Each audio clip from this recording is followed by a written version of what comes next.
Me voy a situar en el origen. Karnaú, ciudad de origen de los Rom. Rom, por si no lo sabéis, es la terminología que se emplea en todo el mundo, y en toda Europa, por supuesto, sobre todo, para denominar a la población gitana. ¿Vale?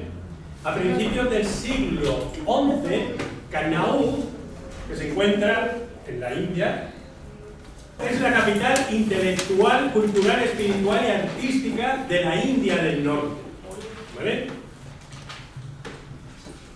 No solo los brahmanes más eruditos decían ser de Karnaú, sino que es una ciudad que en aquel momento alcanza unas cotas importantes de lo que hoy podemos denominar tolerancia, derechos humanos, pacifismo e incluso ecumenismo. ¿Sabéis lo que significa ecumenismo?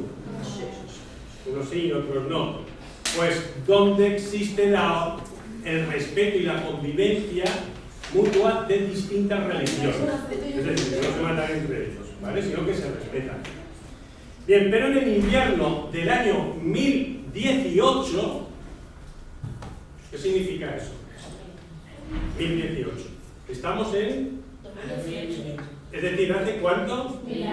Por consiguiente, estamos hablando de un momento histórico. Ahora, en el año 2018, estamos conmemorando nada menos que el primer milenio de la salida del pueblo gitano de Karnaú, de la India, del norte de la India.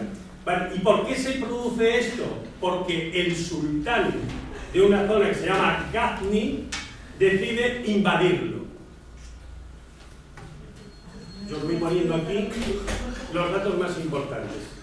En otras ocasiones, este sultán invadía territorios, como ocurrió con el Punjab en Rajasthan, y lo que hacía era saquear las riquezas y matar a todos los hombres. Pero en esta ocasión, su objetivo no era eso. El objetivo era capturar a la población y esclavizarla, porque era famosa por su proyección cultural y artística. El sueño de este sultán era convertir Ghazni, su ciudad, en el centro del mundo, y para eso necesitaba a las personas más importantes que tenían mayores conocimientos. Por eso invade Karnaú y esclaviza a la población.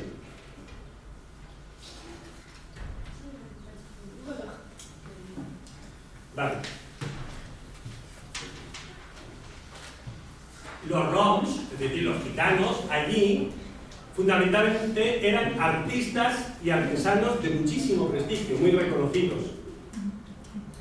Pero también no sabían que eran de alto rango, que tenían títulos de todo tipo y que, bueno, pues que eran personas importantes. Bien, estas personas fueron precisamente las primeras que tuvieron oportunidad de escapar de esta invasión, de esta esclavitud del sultán. Entonces son los primeros que se escapan y los primeros que tras pasar por distintos lugares, incluido Turquía, entran en Europa a finales del siglo XIV. Yo voy a ir dando datos. ¿Qué es lo que ocurre? Claro, en Europa la gente que venía de la India les llamaba mucho la atención porque no estaban acostumbrados. Era gente muy exótica. Y además, como eran gitanos que tenían muchísima riqueza y que tenían pues a sus acompañantes, digamos su corte, por decirlo de algún modo, para que lo entendáis, eso atrajo a los reyes y a los emperadores, y estos les daban salvoconductos para que pudiesen circular libremente por sus territorios. Con total libertad. Lo que pasa es que ya veremos que esto no va a durar mucho. Aquí tenemos un mapa de los movimientos de los Roms cuando salen de Karnaú y llegan a Europa entre los siglos XII y XVI. Esto ha sido una brevísima, digamos, introducción a lo que realmente es la materia, que es la historia de la persecución en Europa. Y vamos a ir mirándola por territorios, ¿de acuerdo? Ya, una vez que hemos visto la salida de la India, como digo, 1000 años, a finales, pues ya os he dicho que era en noviembre, diciembre, en invierno de 1018, el gobierno indio, además nos ha invitado a nosotros está organizando una serie de festejos y de acontecimientos culturales para conmemorar este primer milenio. Ahora sí, entramos ya en lo que es Europa, la persecución en Europa. Finales del siglo XIV. Moldavia y Tara Romanesca. Tara Romanesca es lo que hoy día conocemos como Rumanía, ¿de acuerdo? Existen documentos. Creo que hay gente aquí que sois de Rumanía. Sí. Sí, ¿verdad? Bueno, pues así vais a tener un poquito de conocimiento de lo que ha sido la historia del pueblo gitano en Rumanía, que es, y ahora lo veréis, uno de los sitios donde peor lo han pasado, porque han estado esclavizados hasta hace relativamente poco, durante siglos. Bien, existen documentos que atestiguan la presencia de las primeras comunidades gitanas, como os he dicho antes, a principios del siglo XIV, en Creta y en Rumanía, donde posteriormente se va a decretar su captura como esclavos.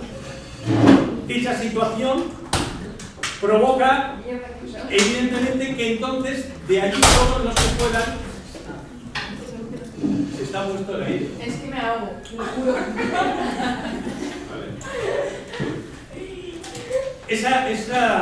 Esa orden de captura y de esclavitud, ¿qué es lo que provoca?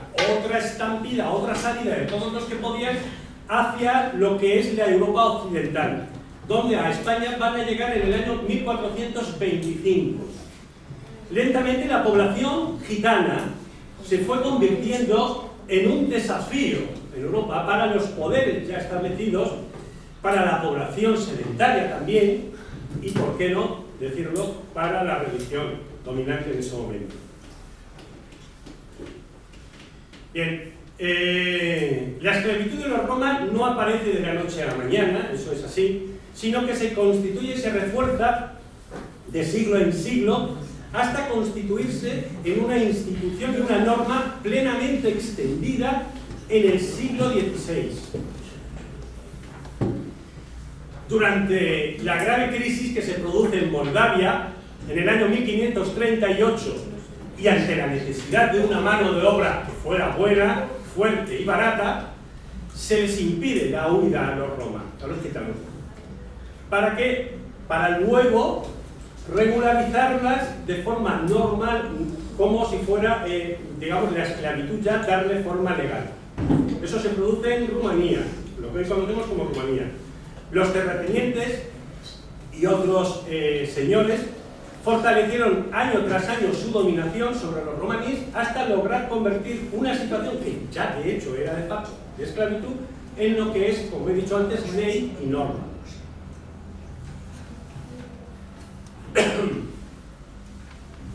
Bien, posteriormente el soberano de Moldavia, ahí lo tenéis, Vasile Lupo, relata la Pravila Imperial de Basile. Es un conjunto de leyes, se le conocía también como el libro de aprendizaje de los Roma, donde figuran, entre otras, 40 párrafos dedicados exclusivamente a cómo se debía realizar la esclavitud de los romanos.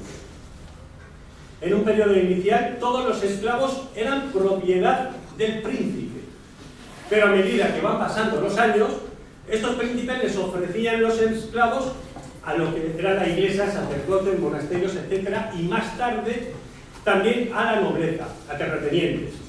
Por consiguiente, tenemos tres grupos de esclavos: los del príncipe, los de la iglesia y los de la nobleza.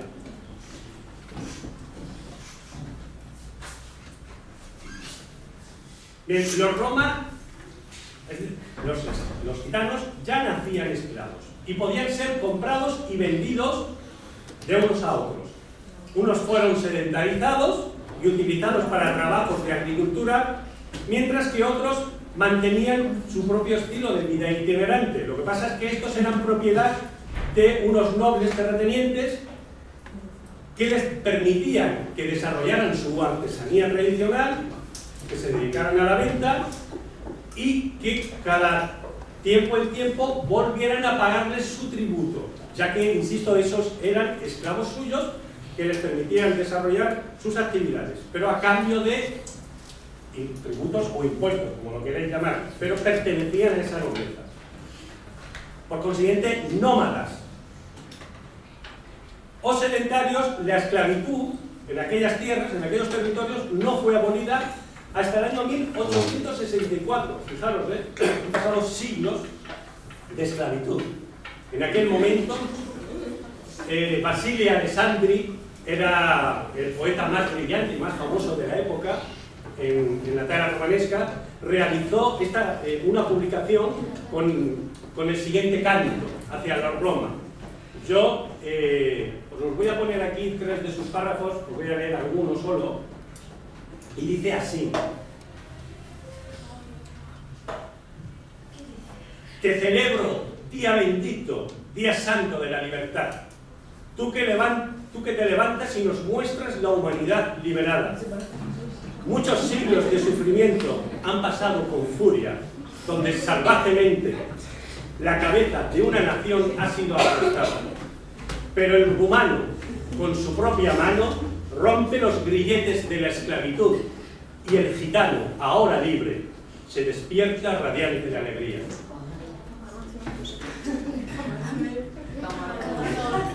Bien, entramos en la península itálica.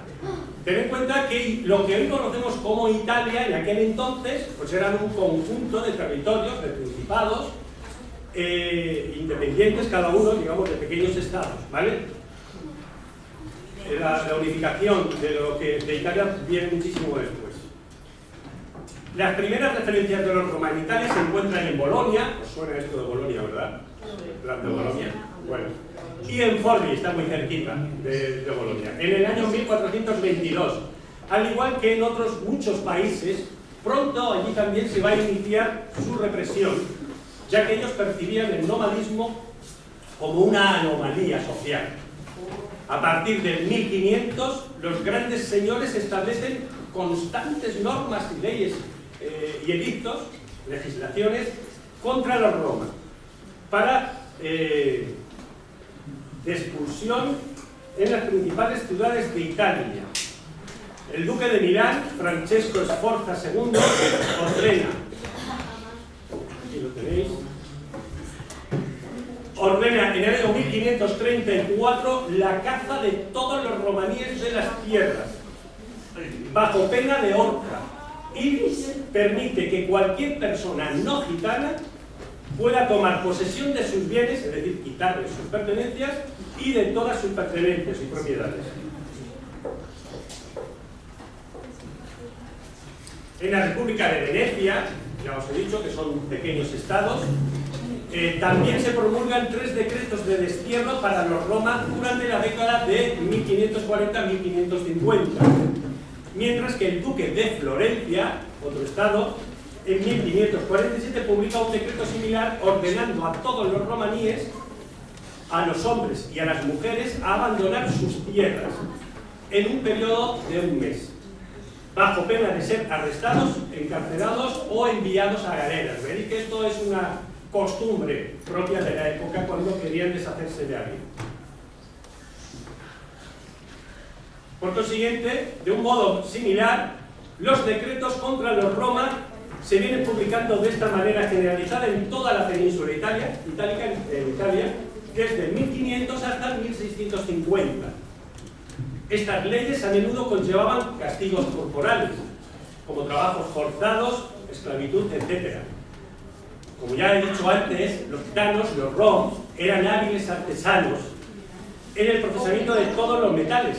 De hecho, aunque eso se ha perdido mucho en el continente europeo, y aquí por supuesto en España, esto se sigue haciendo. Los gitanos o mejor dicho, los descendientes de los gitanos, que por una razón u otra fueron a las Américas, siguen trabajando el metal. Nosotros conocemos a comunidades nómadas en Chile, algunos de ellos lo hemos traído a nuestros seminarios, algunos de vosotros espero que habéis estado en algún seminario, y nos han traído pues, algunas de las muestras de las piras que ellos llaman, que venden, que las tallan con cobre y viven de eso, luego la venden en los mercados. Como decía, ellos eran artesanos hábiles en el procesamiento de todos los metales, constructores de carros, criadores, que eso sí que sabemos que los mejores criadores de caballos son gitanos, por supuesto músicos y mercaderes. Por ello, lo común era que estos gitanos aceptasen ser esclavos de un terrateniente o de un noble a cambio de ¿qué? De su supervivencia. Claro, era la única manera de evitar muchas veces el exterminio. Dime. Una cosa, y nosotros que somos gitanas rumanas que venimos de Italia, de Roma. Oh. Pues a ver, estoy pasando de un territorio a otro. Ya hemos hablado de Moldavia, de Terra Romanesca, que es Rumanía, donde ahí se libera a los gitanos en el año 1864. Es que nosotros somos rumanís. ¿Sabes? Gitanos rumanos, como has dicho lo de rumanís y lo de Italia, pues... Sí, porque he pasado... Estoy haciendo un recorrido, escuchadme por favor, para que no os liéis.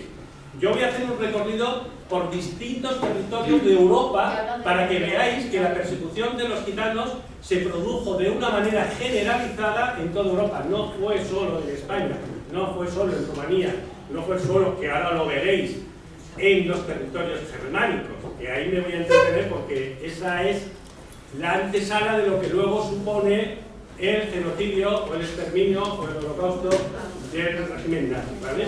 Pero no adelante. De hecho, en Italia encabeza hoy día la lista con un mayor porcentaje de racismo en contra de la población gitana, más que en ningún otro lugar de Europa. Vamos a pasar a España, pasamos de territorio, España. Yo en España solamente voy a mencionar los dos momentos más relevantes respecto a lo que ha sido la persecución de los gitanos. Como ya he dicho antes, la presencia de los primeros gitanos en la península ibérica data del año 1415. En el siglo XV, los estereotipos negativos todavía no estaban enfrentados, así que no están hoy día, ¿vale? El desencuentro entre gitanos y no gitanos se va a iniciar con la pragmática, que seguro que a lo mejor lo habéis escuchado alguno, de Medina del Campo, que firmaron los Reyes Católicos en el año 1499. Vale, con esta pragmática se les obliga a abandonar a todos los... Una pragmática es una ley, ¿vale? Una ley de obligado cumplimiento en todo el territorio español. Se les da 2 meses para abandonar su estilo de vida, su forma de vestir, sus trabajos, hacer los trabajos que en aquella época se consideraban normales, entre comillas. Se les obligaba a dejar los carromatos y coger una vivienda fija, y sus costumbres en general. Si no hacían esto, o se les expulsaba o se les hacía esclavos. Luego, el otro, digamos, momento importante de persecución se produce en el año 1749, donde se produce lo que se conoce la Gran Redada, que era una prisión generalizada de los gitanos.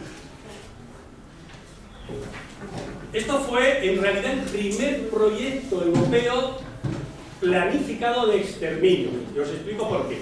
Esto fue autorizado por el rey Fernando VI, quien tras haber desechado la opción de expulsar a los gitanos del territorio, le encarga al marqués de la Ensenada arrestar a todos los gitanos del reino mediante su separación física por sexos, es decir, exterminarlos biológicamente, pero simplemente separas hombres y mujeres, ya no existe procreación, por consiguiente ya no hay niños nuevos, y con el tiempo, como estarían todos haciendo trabajos forzados y enterrados, pues terminaría acabando con lo que es toda la población gitana de España.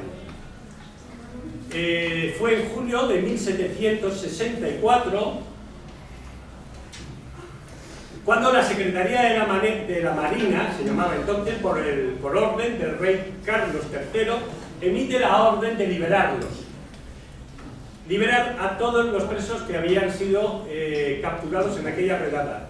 Pero este proceso no se cumple de la noche a la mañana por cantidad de cuestiones burocráticas, hasta que al final deciden agilizarlo. Sin embargo, los últimos presos no se liberan hasta el año 1783. Eso quiere decir que estuvieron 34 años en prisión. Vamos a pasar de territorio. Un territorio importante es Francia. Francia llama mucho la atención, a mí personalmente me llamó mucho la atención, porque es la cuna de lo que es la revolución,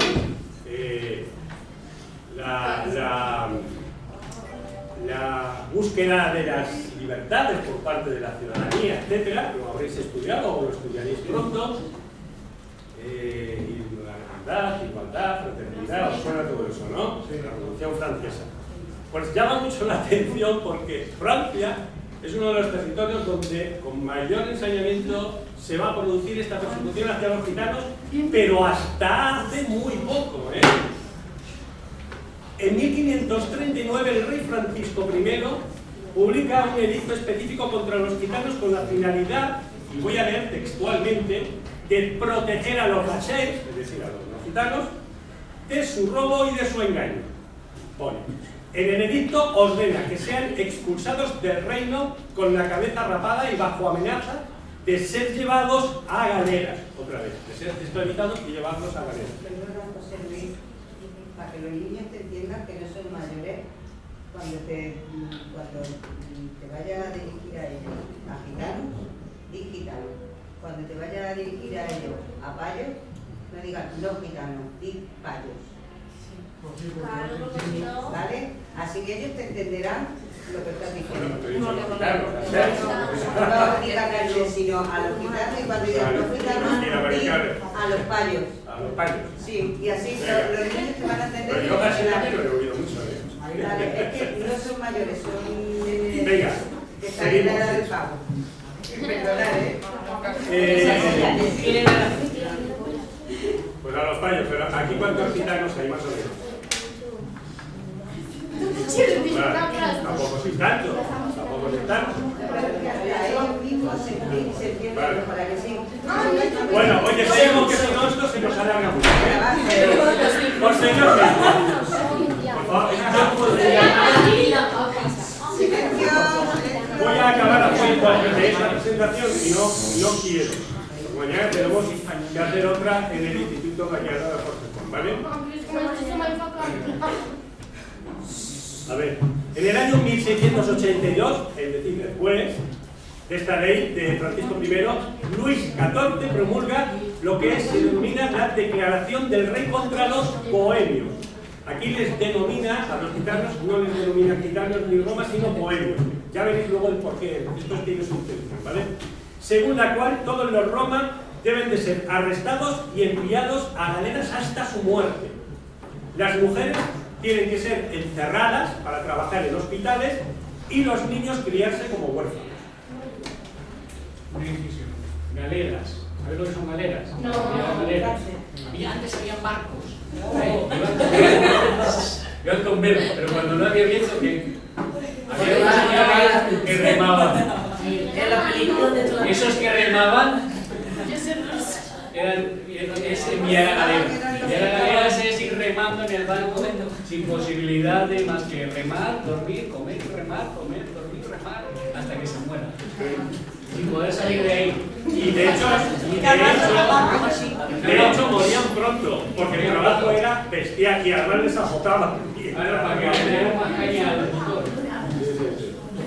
Bueno, yo las he visto películas, yo creía que ya lo sabíamos, pero los romanos y eso. Las películas de los romanos saben. ¿Ya han pasado 10 minutos? No, todavía no. ¿Vale? Venga. Bueno, fijaros, en 1802 se produce en Francia, al igual que en España, otra gran redada, ¿vale? Donde los gitanos son apresados y luego deportados en cárceles esparcidas por todo el país, por toda Francia. Pero en condiciones inhumanas. Fijaros que tanto era así que los directores, los jefes de las cárceles escribían, entonces era Napoleón quien estaba, le escribían a Napoleón diciéndoles, quejándose y diciéndoles que por qué tenían que tener ellos ese trato tan cruel con estos presos. Fijaros cómo, hasta dónde llegan eso. De hecho, muchísimos de ellos no salieron con vida, claro. En un informe de 1836 decía: para que os hagáis una idea de cómo pensaba la gente en aquel momento. Decía el informe: el lobo, el zorro y el gitano es buena cosa matarlos con armas. Luego ya veréis más adelante. Y añade: los gitanos están siempre en guerra contra la sociedad y no son parte del cuerpo de la nación francesa. Esto se va a repetir prácticamente en todos los territorios europeos. Nunca les consideran, incluso aunque se asienten ahí, nunca les consideran parte de ellos. En el ámbito periodístico, que en Francia en aquella época tenía un auge importante, tenía relevancia, es innumerable la cantidad de artículos, de dibujos. Entonces se expresaban mucho por dibujos para comunicar cosas, de críticas, de chistes, de ridiculizar a la población gitana. Era algo permanente en todo lo que es el medio, digamos, de prensa de la época. En 1587 el historiador Charles Chassin realizaba el siguiente análisis: el odio y las supersticiones crean sobre ellos, sobre los gitanos, todo tipo de leyendas que los sitúan junto a los judíos, fijaros, fuera de la humanidad. Es decir, ya les están apartando y equiparando a los judíos, que también los detestaban en aquel entonces. O detestaban a todos, Aquí se ha ido. ¿Se acabó? No se acabó. ¿Cuánto queda? Pues Se ha ido esto atrás. Atrás. Vale, vamos a entrar directamente en los territorios germánicos. Territorios germánicos es lo que hoy conocemos como Alemania, y así acorto un poco, ¿vale? Sí, me salto. Importante, territorio germánico, porque con esto vais a entender, o por lo menos cuando lo estudiéis, ciertas cosas que se van a producir durante la Segunda Guerra Mundial en la Alemania de Hitler, ¿vale? La llegada de los primeros gitanos al territorio germánico se encuentra documentada en el 1399, tras haber entrado a Europa a través de los Balcanes. El primer contacto se produce en Constanza con el emperador Segismundo. Tengo que deciros que este primer encuentro, recordar al principio que os he dicho que los primeros gitanos que entran a Europa eran los que pudieron escapar porque tenían riquezas, eran nobles, y entonces eran gitanos con una gran suntuosidad, y los reyes y los emperadores les recibían y les daban salvoconductos. Tengo una pregunta. Se supone que como has dicho los gitanos eran nobles y los dejaban ahí. Te escucho. Y tengo una pregunta. ¿Por qué ellos fueron tomados por nosotros? Sí, claro que lo hicieron. Lo que pasa es que aquí estamos haciendo saltos en el tiempo y no podemos entrar en detalle. El problema viene cuando llega el resto y esas leyes, escuchad, se vuelven, digamos, este emperador, por ejemplo, les da el salvoconducto para que puedan circular libremente por todos sus territorios, pero en cuanto empiezan a llegar más, automáticamente les empiezan a poner el veto, es decir, les empiezan ya a impedir que entren. Y eso es lo que se va a producir pronto. Claro, digamos, este cambio aquí en los territorios germánicos, porque este emperador sí que eso lo va a mantener durante décadas. Es decir, él no va a quitar ese salvoconducto que les está ofreciendo. Pero quien les sucede, sí. Luego llegan otros dirigentes, sean emperadores, sean reyes, sean nobles, que se van a empezar a oponer a esa, digamos, libre circulación. En este caso, en los territorios germánicos, eso comienza con Albrecht III, Aquiles, se llama de Brandenburgo, que ya en el año 1000, fíjate, si te das cuenta, 1482, y cuando yo te he dicho que les ha hecho el salvoconducto es en el 1399, ha pasado casi un siglo. Es decir, que ellos han tenido un periodo donde sí que han tenido esa libertad. Pero cuando este señor muere, entran los siguientes, es cuando ya empiezan los problemas. Claro, también es verdad que ya hay mayor población gitana y que la gente los rechaza sobre todo porque no les considera parte de su territorio, porque son nómadas. Uno de los mayores problemas es el nomadismo, precisamente, pero eso es en toda Europa. Y entonces ya no les permiten llegar, en este caso, a Berlín, por ejemplo. Poco después, otras ciudades como Lindau o Friburgo, son ciudades alemanas, comenzaron a cerrar sus fronteras y prohibirles el acceso al territorio, y declaran inválido el salvoconducto que les había otorgado anteriormente el emperador. Bien, la violencia en estos territorios germánicos va en aumento de forma gradual, cada vez más, produciéndose entre los años 1497 y 1744 un total de 146 leyes específicas antigitanas en todas las regiones. Vamos a ver, en Alemania a las regiones, a las provincias, o como queráis llamarlos, se les llama Länder, ¿vale?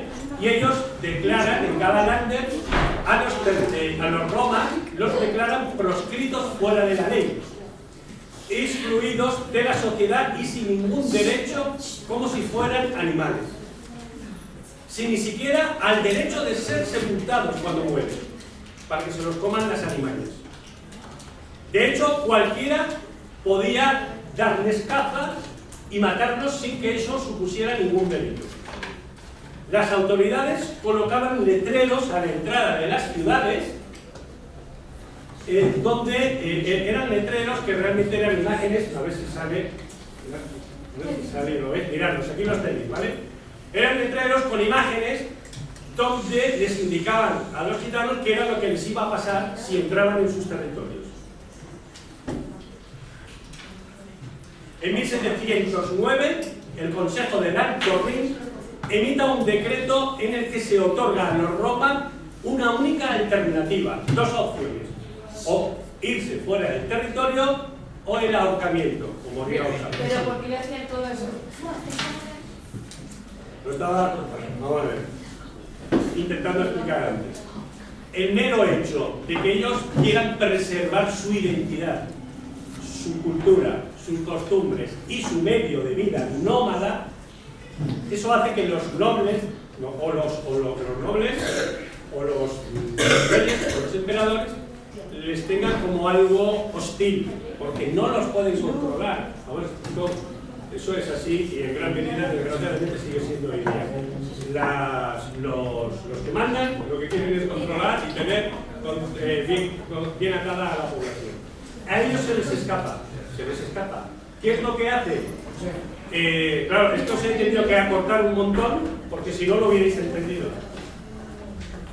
Si no hubiera acortado esto, lo habríais entendido.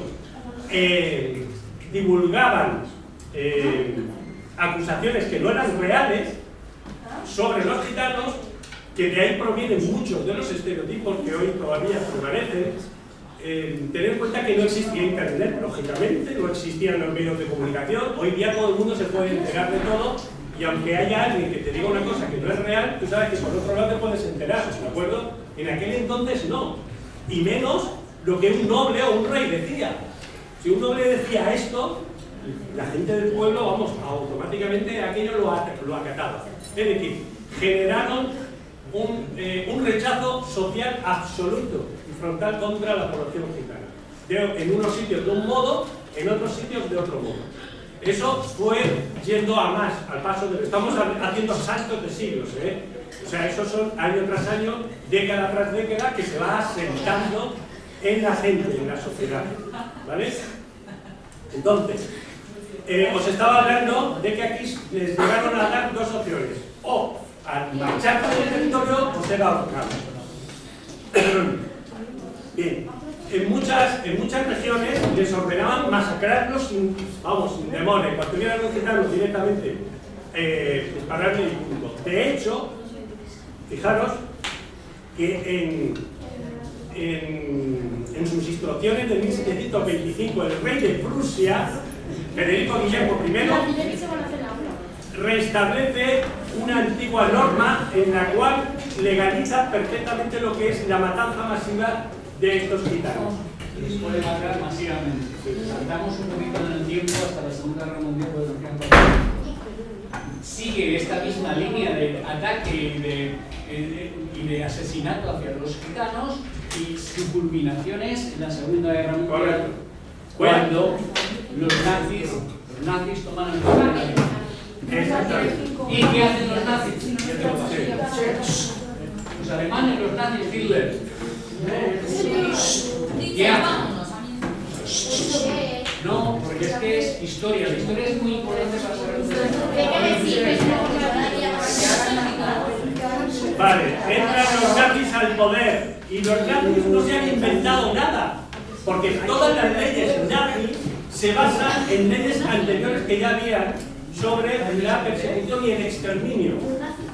De hecho, ese exterminio estaba fundamentado a nivel, entre comillas, científico, donde se declaraba la, digamos, destrucción de la vida que no merece la pena ser vivida. Y a partir de ahí, los nazis establecieron su sistema de exterminio masivo, ¿vale? Crearon sus campos de concentración, como ya sabéis, y bueno, y allí metieron a gitanos, a judíos y a todos los que les molestaban. Todo lo que les molestaba lo subían a un vagón de tren, los llevaban a un sitio y les decían pasar a la ducha que vamos sucios, y en la ducha los gaseaban con gas y los mataban. Mujeres, niños, todo. ¿Qué hacían con lo que llevaban? Se olvidaban. Era un negocio. Y Sí, vamos a ver. De hecho, a ellos legalmente estaban considerados raza inferior. Una raza inferior que, digamos, era un rango inferior al ser humano, y por consiguiente se podía experimentar con ellos como si fueran animales, ¿vale? Y eso era lo que hacían en los campos de exterminio con los gitanos. Cuidado, que mataron a más gitanos en proporción que a judíos, que esto mucha gente no lo sabe. Hitler, ¿sabéis? Todo el mundo lo sabe porque se han hecho miles de películas por el tema de judíos. Mucha gente sabe el tema de los judíos. Cuando hablan del holocausto me relacionan judíos, pero no relacionan gitanos. Hitler y los alemanes, no era cosa de Hitler, era todo el pueblo alemán, tenían asimilado que a los gitanos habían que exterminarlos. O sea, eso lo tenían clarísimo. Me he saltado prácticamente todo porque hay publicaciones, hay un montón de material sobre este tema. Y ahora, después de muchísimo tiempo, después incluso de la Segunda Guerra Mundial, fijaros que hasta 1982 no reconoce el pueblo alemán, había pasado ya muchos años de la guerra, no reconocieron esa persecución hacia los gitanos. bueno, que sirva esto para saber que todo tiene una historia, y esa historia es